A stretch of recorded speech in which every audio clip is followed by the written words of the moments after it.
Tak ada partai politik atau apapun di Indonesia yang kekuatannya dan kesolidannya bisa sekuat PKI pada waktu itu.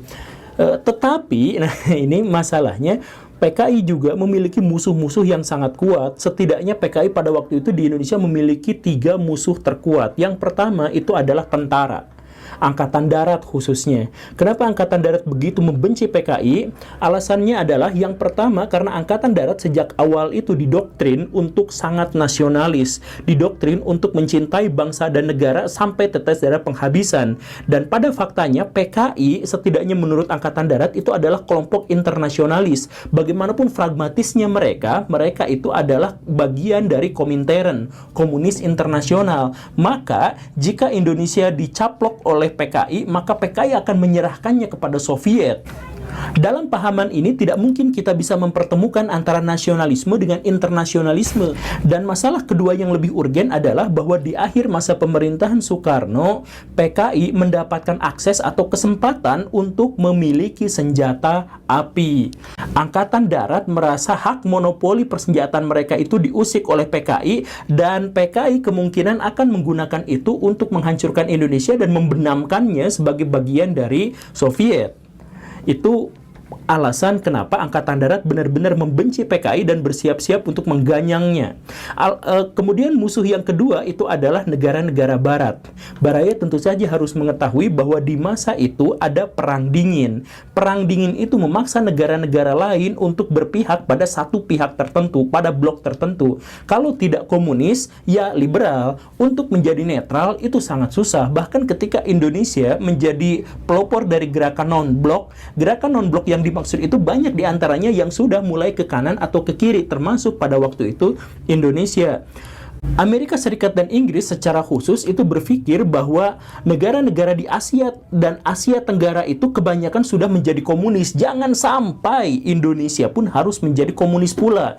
Kalau negara di Asia semuanya menjadi komunis, maka mereka tidak bisa mendapatkan keuntungan, dan keuntungan itu justru malah didapat oleh pesaing dan musuh besar mereka, yaitu komunisme. Maka mereka melakukan semua hal yang mereka anggap perlu untuk bisa menumbangkan komunisme di Indonesia.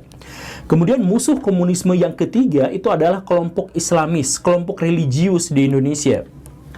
Jadi Baraya begini, sesungguhnya orang-orang santri di Indonesia itu sudah terbiasa untuk bercampur baur dan bercengkrama dengan orang-orang abangan. Biasa-biasa saja, saling berinteraksi. Tetapi dengan komunis, dengan PKI itu beda. Walaupun PKI di atasnya, di aiditnya, di nyotoknya itu mereka tidak pernah mengusik agama, ya mereka sering mengusik identitas dan simbol-simbol agama, tetapi mereka tidak pernah mengusik agama. Tetapi di akar rumput ada begitu banyak orang-orang PKI yang secara demonstratif melakukan serangan-serangan dan ledekan-ledekan, ejekan-ejekan terhadap kaum beragama. Mereka bikin ludruk, mereka bikin ketoprak yang berusaha untuk menjelek-jelekan agama dan sebagainya. Saya punya dosen orang Hindu, dia seorang Hindu yang taat, tapi dia pernah membunuh orang. Itu pengakuan dia sendiri. Alasannya adalah pada suatu hari ketika dia sedang beribadah di depan arca di Hindu itu, ada dua orang kader PKI yang adalah temannya, teman kecilnya. Dia datang bawa bambu runcing, ini patung kok disembah, dicolok-colok.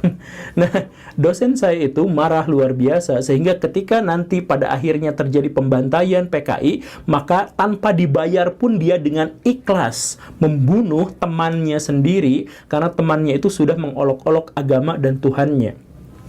Nah, maka sekarang bayangkan ketika 3 kelompok besar yang menjadi musuh PKI itu saling menyadari satu sama lain, dan mereka mengetahui bahwa musuh mereka selama ini ternyata sama, maka terjadilah kesepakatan. Kesepakatan inilah yang kemudian kita kenal sebagai peristiwa G30S.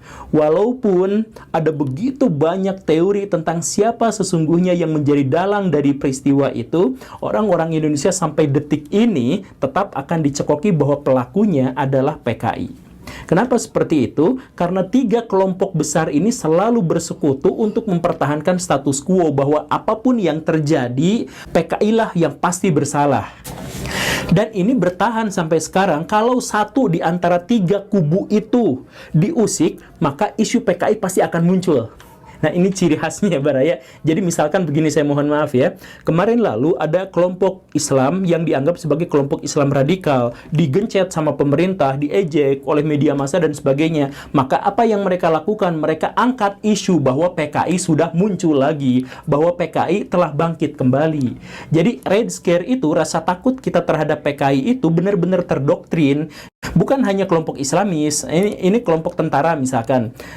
Kalau maaf ya, kalau dalam pemilu salah satu tokohnya adalah dari kalangan militer dan yang lain adalah dari kalangan sipil, pasti muncul isu bahwa PKI bangkit lagi. Kenapa seperti itu? Agar masyarakat Indonesia itu kemudian mengarahkan suara mereka terhadap kelompok militer dan mengabaikan yang sipil, karena yang militer ini yang jelas-jelas pasti akan menghancurkan upaya-upaya bangkitnya kembali PKI di Indonesia. Dan apesnya adalah ketika kelompok Islam dan kelompok Barat dan kelompok militer itu bersatu dalam satu kesatuan dalam satu momen tertentu, itu Red Scare di Indonesia itu naiknya sangat signifikan. Kemarin aja misalkan buku-buku tentang PKI dibredel.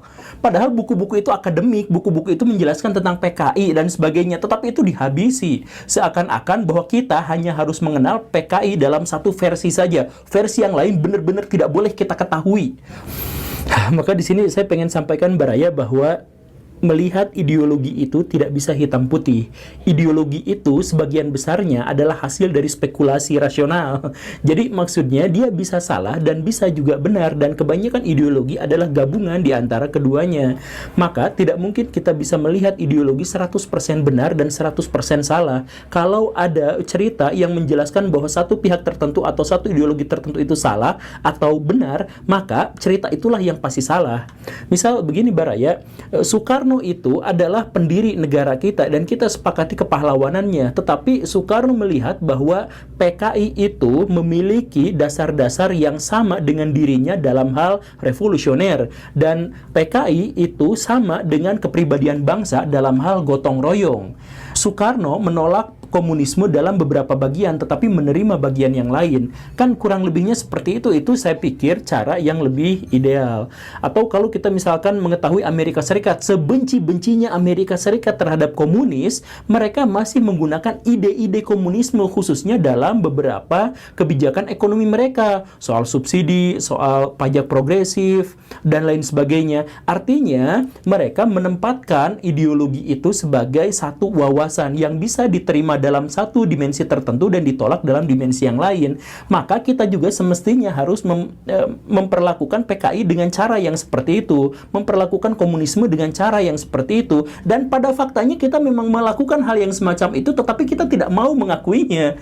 Misalkan begini Baraya, ini misalkan ya, PKI itu adalah partai politik pertama yang memperjuangkan THR. Sebelum PKI ngomong itu tidak ada THR di Indonesia. Sekarang saya tanya pada Baraya, kalau PKI benar-benar benci terhadap agama dan ateis murni, mengapa mereka memperjuangkan tunjangan untuk hari raya agama-agama? Coba. Dan kenapa Baraya yang banyak sekali benci PKI luar biasa, tetap setiap tahun minta nuntut-nuntut supaya ada THR? Bukankah itu adalah ide komunisme? Contoh yang lain lagi, kemarin ada Omnibus Law. Kita demo habis-habisan menuntut agar itu dibatalkan atau direvisi atau ditinjau ulang dan sebagainya. Ide-ide untuk membantalkan, untuk merevisi dan perjuangan buruh semuanya, itu adalah ide-ide komunisme. Kenapa kita melawan pemerintah? Gara-gara ide dari komunisme, tetapi di sisi lain kita menolak keras-keras tentang komunisme, bahwa ini adalah ideologi terlarang dan sebagainya. Begitupun halnya dengan subsidi. Kita setiap hari merengek subsidi, minta pada pemerintah agar subsidi jangan dicabut, padahal itu adalah gagasan dari sosialisme dan komunisme. Kenapa kita mengejek, menjelek-jelekan komunisme dalam satu sisi, tetapi terkait dengan keuangan, terkait dengan keuntungan yang akan kita terima, kita malah menerima dan mengambil ide-idenya? Dan nggak sinkron kan? Ya inilah yang saya sebut sebagai ketidaktahuan kita atas identitas komunal kita, ketidaktahuan atas diri kita sendiri. Kan sudah pernah saya jelaskan di beberapa episode juga bahwa ide gagasan Karl Marx tentang menciptakan komunisme itu adalah dari masyarakat Jawa. Karl Marx terinspirasi menciptakan komunisme gara-gara mereka melihat bagaimana masyarakat Jawa hidup dengan gotong royong dan kemandirian mereka dengan atau tanpa pemerintahan yang legal dan sah. Nah, artinya memang dalam banyak hal ada yang cocok antara komunisme dengan karakteristik bangsa Indonesia. Saya sekali lagi tidak mengajak Baraya untuk menjadi komunis. Saya tidak mengajak kebangkitan komunisme di Indonesia. Bagaimanapun komunisme itu udah mati, udah nggak relevan, udah nggak cocok di Indonesia maupun di negara-negara yang lain. Edo Tensei itu hanya terjadi di film Naruto, tidak ada di dunia nyata. PKI yang sudah mati itu tidak bisa bangkit kembali. Tetapi saya mengajak Baraya, marilah menjadi proporsional, marilah menjadi objektif, marilah melihat dalam sudut pandang yang lebih baik dan jernih, bahwa di antara sekian banyak kejahatan-kejahatan PKI, fakta bahwa kita memiliki kebencian yang sangat luar biasa terhadap mereka itu sebagian besar adalah hasil dari doktrin, bukan hasil dari pengetahuan. Dan ini sangat bahaya, Baraya, bahaya luar biasa. Ceritanya begini, misal di tahun 1966 sampai 1968 ada pembantaian luar biasa terhadap rakyat Indonesia.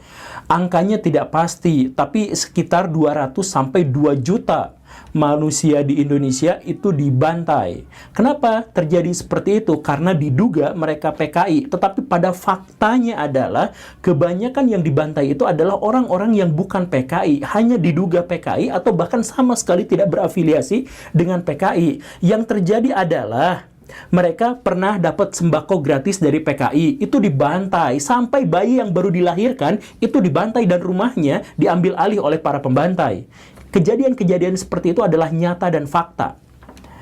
Jadi, pembantaian yang terjadi di Indonesia atas nama PKI, tetapi banyak yang dibantai itu bukan orang PKI. Kenapa seperti itu? Karena kebencian kita tidak didasarkan pada pengetahuan. Kebencian kita itu didasarkan pada doktrin. Maka ketika itu yang terjadi, jutaan orang Indonesia tewas sia-sia dengan cara yang mengenaskan dan sangat tragis. Maka saya sampaikan, Baraya, bahwa kebencian itu seperti iman. Tidak sah kalau tidak didasarkan pada pengetahuan. Kebencian yang tidak didasarkan pada pengetahuan itu adalah kebencian yang ilegal. Semoga kita bisa mengambil hikmahnya. Kalau Baraya mau membenci PKI, silahkan benci, itu hak Baraya. Tetapi sadarilah berdasarkan pengetahuan. Terima kasih karena sudah menyimak.